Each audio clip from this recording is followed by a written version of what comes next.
The advertisement appeared in the Manitoba Free Press on a Thursday in late September, tucked between a notice about disputed homestead claims and a listing for purebred Hereford bulls.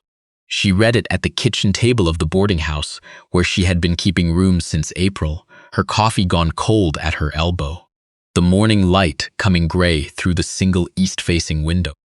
He was looking for someone to manage the accounts and keep the house. There was a ranch outside of Portage la Prairie, 40 miles west, he had written, though the road was better in dry weather. The work would be steady, the arrangement honest. He had a breeding operation that had been in his family since his father brought the first stock west on the railway. If the arrangement suited them both, he was prepared to discuss terms before winter settled in. That was the word he had used. Settled. As though winter in Manitoba were something that came to an agreement with the land, rather than a thing that simply arrived and stayed until it was finished. She folded the newspaper along its crease and set it under her coffee cup. Then she went to her room and wrote back the same afternoon. She was 32 years old. She had buried a husband in the spring of 1881, not yet 2 years past, a man who had died of a fever that started as nothing and became everything in the space of 11 days. Before him, she had kept her father's books on a sheep farm near Minnedosa, had learned to read weather in the color of the grass and water quality in the way animals held themselves at the trough. She was not afraid of hard work. She was not afraid of much, which was a different thing from being brave, and she understood the difference. She came to Portage on the Thursday train the following week, carrying a trunk and a leather satchel, with a broken buckle she held closed with 2 fingers whenever she lifted it. A wagon was waiting at the station. The man driving it was not him. He was older, perhaps 60, with a jaw like weathered hardwood and the particular quietness of someone who had spent decades in the company of animals rather than people. He said his name was Garnet. He said the drive was an hour in good conditions and left it at that. They drove west into country that opened and flattened the way Manitoba Prairie does, as though the land had decided on an argument and committed to it completely. The sky was wide and pale with autumn. The poplar stands had gone yellow overnight, it seemed, and the grass along the roadside was the color of old straw. She watched it and did not speak, and Garnet did not speak, and the horse between the shafts found its own rhythm on the rutted track. After a time, he said without looking at her, "He's not much for words." She said, "Neither am I." He looked at her then, briefly, and something in his expression adjusted. He said nothing more for the rest of the drive. The ranch came into view from a low rise. A house, a barn, 2 paddocks, a long outbuilding she took for a stable. The paddocks were well fenced with new posts, which told her something. A man in serious trouble did not spend money on fencing unless he believed there would still be something worth fencing. She noted the grass in the south paddock patchy and pale, where the horses had worked it down. 3 animals visible from the rise, moving slowly, their heads low in a way that was not quite right. He was at the barn door when they rolled in. He looked at her the way she had been looked at in new places before, not unkindly, but with the careful attention of someone taking inventory. He was perhaps 40, perhaps older. The sort of face that did not keep its age visibly. Dark eyes, hands that were never entirely clean. He said, "The accounts are in the front room. The ledgers go back to 1877. She said, "I'd like to see the horses first." He was quiet for a moment. Then he stepped back from the barn door and held it open. There were 12 horses in the stable, 8 in individual stalls, 4 in a shared pen at the far end. She walked the length of it without rushing. The smell was wrong. Not dirty, he kept a clean barn, but wrong in a way that sat at the back of her throat. Something dry and fungal beneath the familiar smells of hay and manure and animals. She stopped at the 3rd stall. A bay gelding, perhaps 7 years old, stood with his head low and his nostrils slightly flared. His sides moved in the particular careful way of an animal that had learned breathing could hurt. She said, "How long has he been like this?" He said 6 weeks, maybe 7. She said, "And the others?" He said, 2 more showing the same, started earlier in the season. She did not say anything. She moved to the hayloft access, unlatched the bottom rail, and climbed up far enough to see the bales stacked in the rear section. The light was poor. She came back down and went to the nearest bale still in use beside the gelding stall, crouched, and pulled a handful free. She held it to the light from the doorway and turned it in her hands. He had followed her and stood a few feet back, watching without comment. She said, "Where does this come from?" "Northfield, same as always." She said, "Did you cut it later than usual this year?" He was quiet for long enough that she turned to look at him. He said, "We had trouble with the mower in July. The cut went later by about 2 weeks." She looked at the handful of hay. She could see it if she knew what she was looking for. The slight discoloration toward the base of the stalks, the way certain stems had a dull, powdery look where they should have been clean. 2 weeks late in a wet summer meant the window had closed. The crop had taken on moisture before cutting, dried slowly, and the spores had settled into the bales over the summer. When the horses ate, they were breathing it in as much as swallowing it. She set the hay down and wiped her palms on her skirt. She said, "The affected horses need to come off this hay immediately, the whole Northfield stock." He said, "That's most of what we have." She said, "I know." He looked at her. His expression was not the expression of a man who doubted her.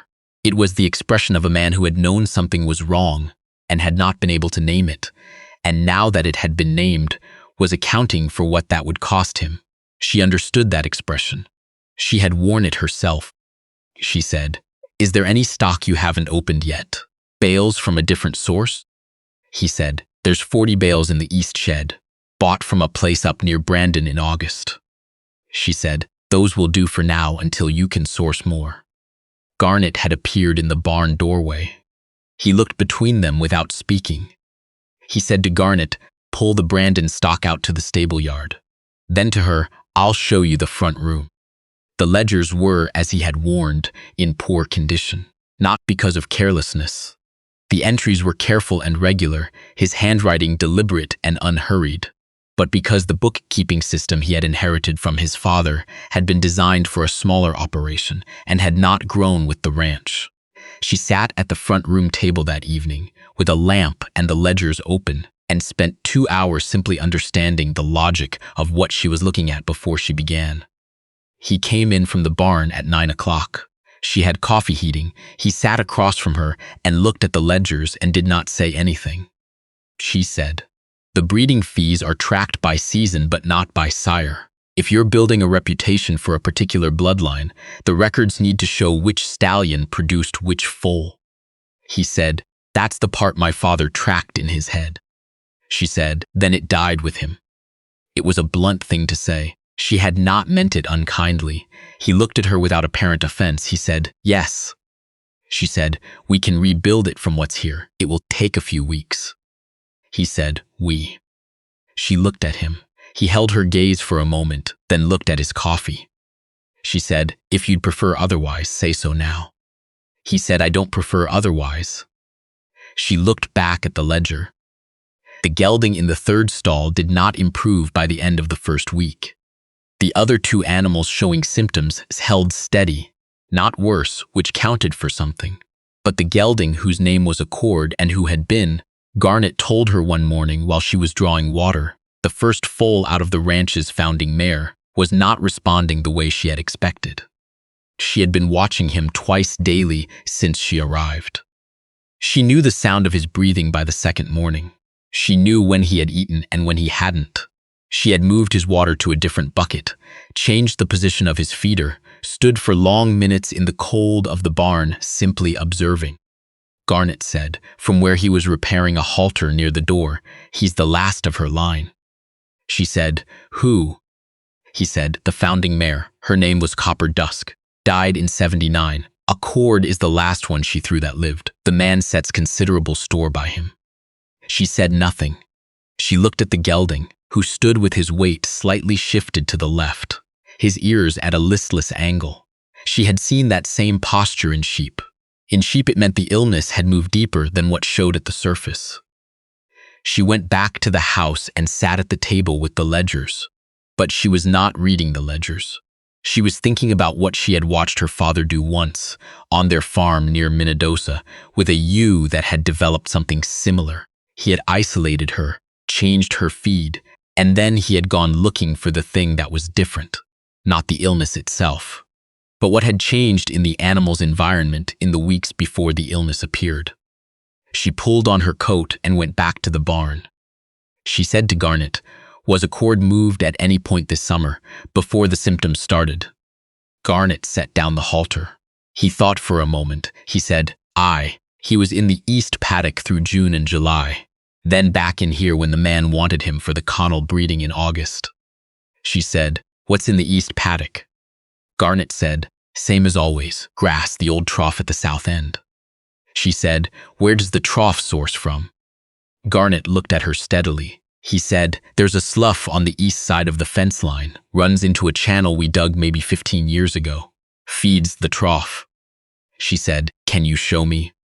They walked the east fence line in the late morning, the ground firm with the first light frosts of October.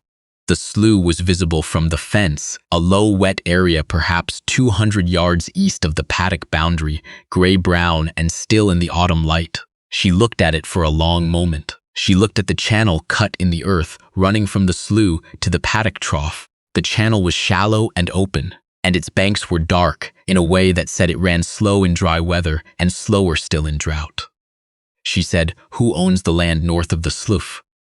Garnet said, "It's changed hands twice since I've been here. Fellow named Dice has it now, runs a small hog operation." She looked at the slough. She looked at the channel.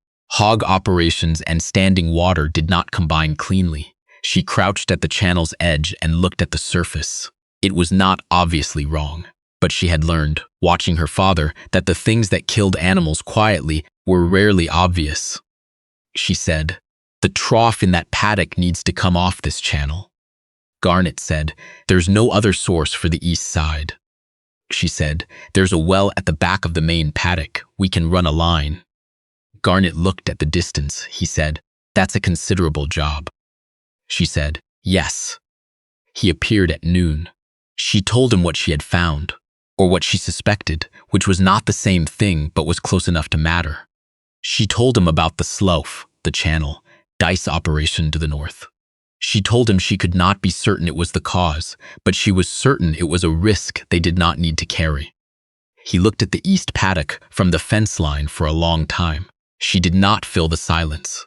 She had learned by then that he needed silence the way some people needed to pace. It was how he moved through a problem. He said finally, "If we move a cord to the main barn and take him off the trough water entirely." She said, "That's what I'd recommend." He said, "And the feed is already changed." She said, "Yes." He was quiet again. Then he said, "The Connell breeding was meant to happen in the spring. If a cord doesn't hold, that's the end of Copper Dusk's line." She said, "I know." He looked at her. She held his gaze. She said, "Let's run the well line." They worked on it for 3 days, she and Garnet and a young man from a neighboring farm whom Garnet had sent for. She did not direct the work. That was Garnet's ground. But she was there for all of it, holding pipe sections, marking grades, doing the account keeping each evening to track the materials so nothing was lost in the records. The man came out both mornings and worked alongside them until dark, and Garnet moved through it with the unhurried certainty of someone who had built things on this land for 2 decades and knew where each difficulty would appear before it appeared. On the 3rd evening, when they had connected the line and clean water was running into the east trough, the man was quiet at supper in a way that was different from his usual quietness. She noticed the difference the way she noticed most things about the ranch by then. Not intrusively, just registering it, filing it away.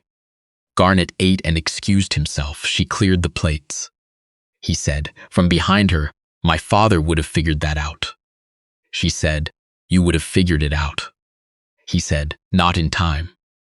She did not answer that. She set the plates at the basin. He said, "Where did you learn it?" "The livestock." She said, "My father ran sheep near Minnedosa. I was his only help after my brothers went east." He said, "Sheep aren't horses." She said, "No, but sick is sick and a changed environment is a changed environment. The question is always the same." She turned around. He was looking at the table rather than at her. He said, "The question." She said, "What is different now from before it started?" He looked up. Something in his expression was not quite open and not quite closed.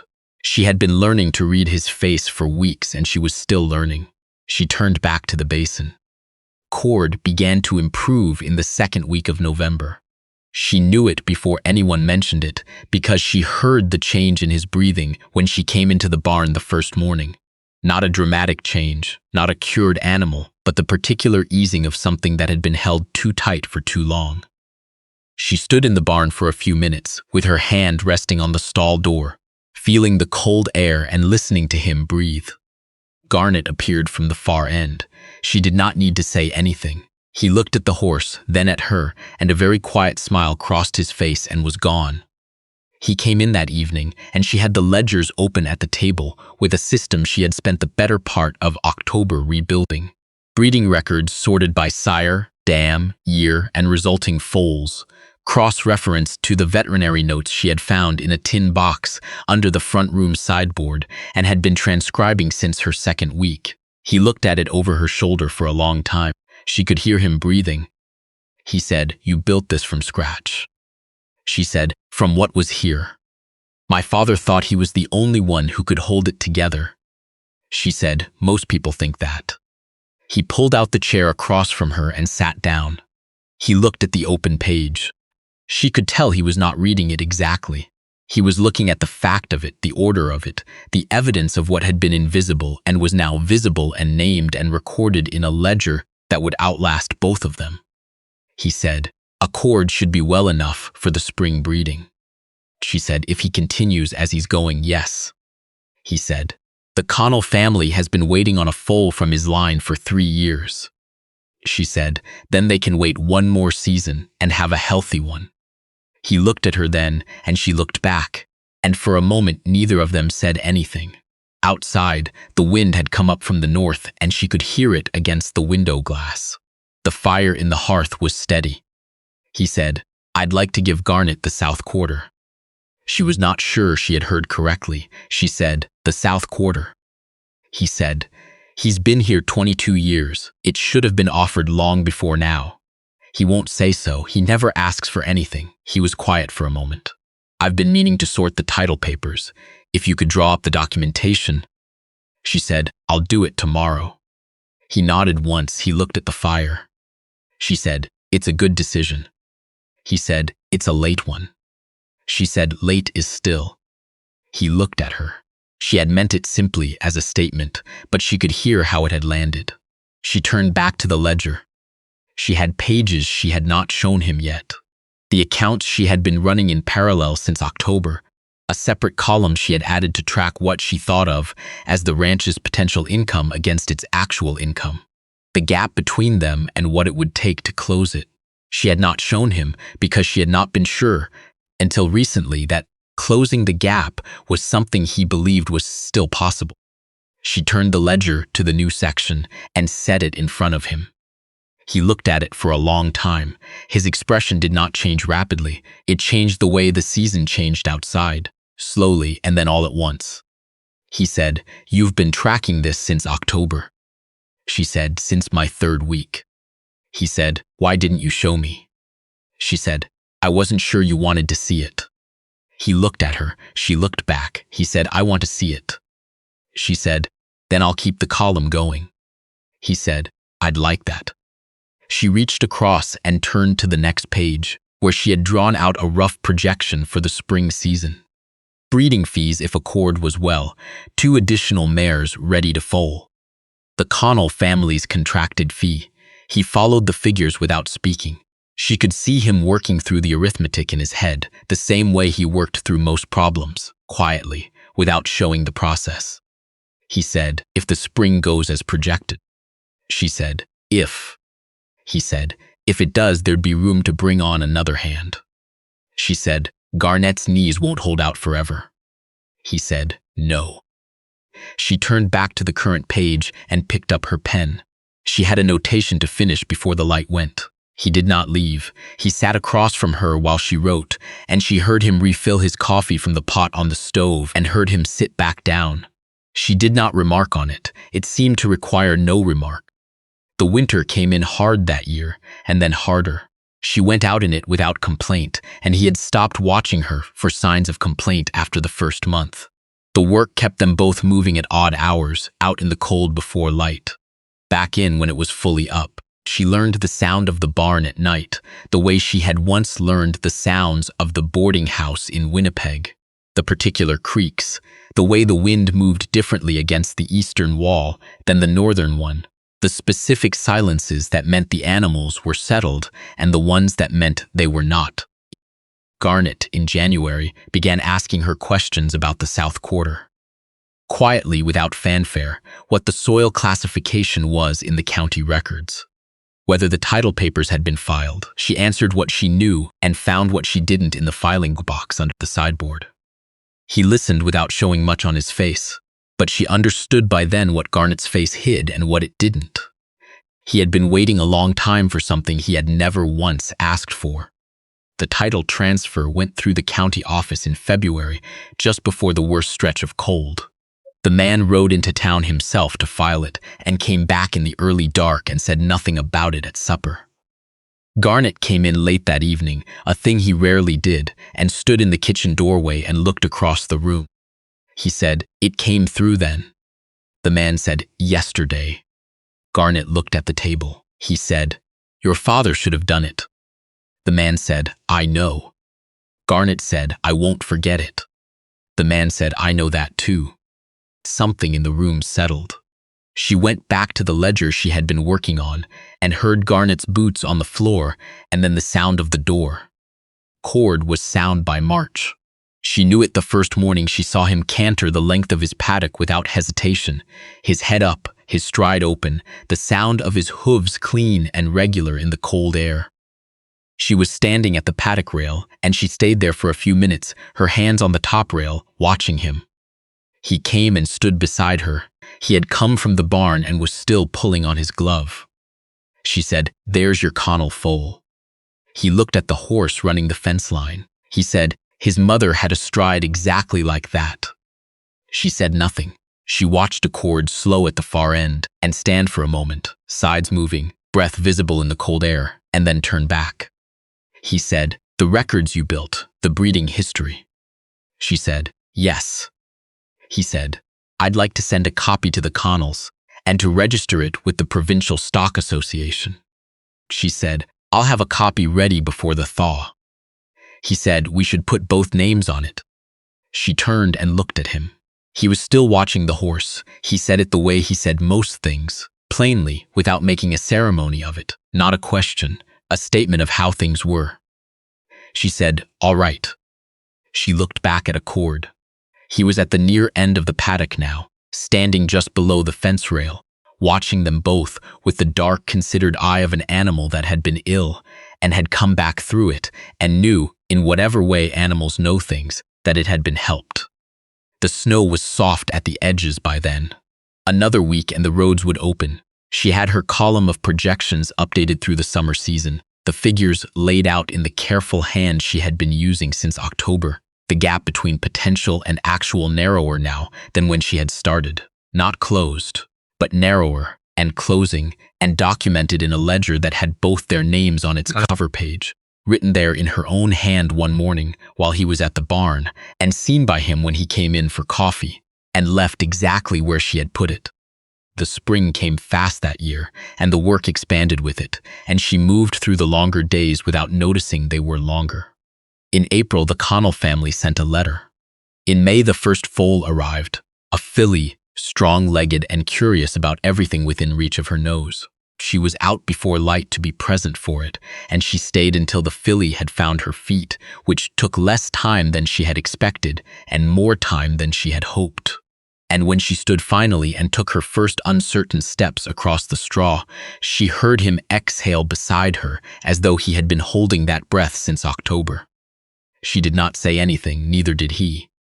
They stayed until the light came fully up through the east-facing gap in the barn wall, and the filly settled beside her dam, and the morning came on clear and cold over the flat country outside, and the ranch's first proper records. The ones she had rebuilt from the tin box and the ledgers, and the careful accounting of 20 years of animals and seasons and breeding decisions made in a dead man's head. sat in the front room under both their names, in order, waiting for whatever the season would bring next.